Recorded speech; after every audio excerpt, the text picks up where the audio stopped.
শুভ গণেশ চতুর্থীর আগাম শুভেচ্ছা জানিয়ে প্যাশনস অফ সহেলির আজকের পরিবেশন আটার মোদক।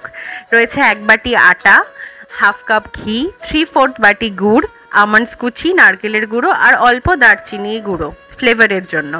তো কড়াইতে প্রথমে আটাটাকে শুকনো খোলায় ভালো মতো চেলে নিতে হবে।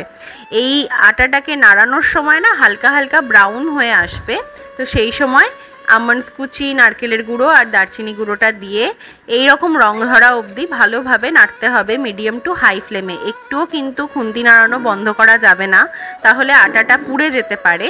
তো বেশ ডার্ক হয়ে আসার পরে এই ঘিটা দিয়ে আবার ক্রমাগত পাকটা দিয়ে নিতে হবে।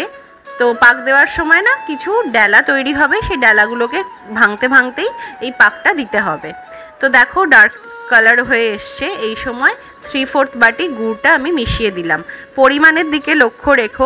আচ্ছা, এবার আসছে দ্য সিক্রেট ইনগ্রেডিয়েন্টস কাবলি ছোলা ভেজানো। সেটাকে আমি ভালো করে সিদ্ধ করে এইভাবে স্ম্যাশ করে এই মিশ্রণের সাথে মিশিয়ে দিয়েছি। যতটা কাবলি ছোলা বাটা, মানে হাফ বাটি কাবলি ছোলা বাটা হলে হাফ বাটি জল অ্যাড করেছি, আর এর পরেও আমি 3 থেকে 4 চামচ জল এক্সট্রা অ্যাড করেছি। এই জল অ্যাড করার ব্যাপারটাও কিন্তু একটু লক্ষ্য রাখতে হবে। আর যে পরিমাণে আমি আজকে বানাচ্ছি তাতে 15টা মোদক তৈরি হয়েছে। তো দেখো এইভাবে কড়াই ছেড়ে আসবে অনবরত নাড়তে নাড়তে। আর এই হচ্ছে মোদকের মোল্ড। আমার ভাই এই মোদকের মোল্ডগুলো আমাকে এনে দিয়েছে মুম্বাই থেকে, আর এই অ্যাশ কালারের মোল্ডটা ইউজ করতে আমার খুব ভালো লাগে। থালায় ঢেলে দেখো মিশ্রণটা আমি বেশ ঠান্ডা করে নিয়েছি, মানে এমন ঠান্ডা যেটা হচ্ছে ঈষদ উষ্ণ, হাতে ধরা যাবে এইরকম। তো আটা মাখার যে টেক্সচারটা হয় ওই রকম টেক্সচার মোলায়েম আসবে, তখনই বুঝতে হবে পাকটা সঠিক হয়েছে। মোল্ডের মধ্যে ব্রাশের মাধ্যমে ঘি লাগিয়ে নিয়ে দেখো পুরটাকে এইভাবে ঠেসে ঠেসে দিলেই, আর একটু মোল্ডটাকে চেপে ধরে তারপরে যদি তুমি খোলো তখন দেখবে যে মোদকের শেপ নিয়ে নিয়েছে। অবশ্যই করে কিন্তু মোল্ডে ঘি লাগাতে হবে, ঘি না লাগালে মোদকটা উঠে আসতে সমস্যা হবে এবং টেক্সচার ভালো হবে না। প্রত্যেকবারেই কিন্তু মোদকে একবার করে ঘি লাগিয়ে নেবে, আর তারপরে পুরটাকে এরকমভাবে ঠেসে ঠেসে দিয়ে মোদকের মোল্ডটাকে ওপর থেকে বেশ ভালো করে চেপে ধরলেই একটা করে মোদক তৈরি হয়ে যাবে। ভীষণ ইজি, আর বানাতে না খুব মজা লাগবে।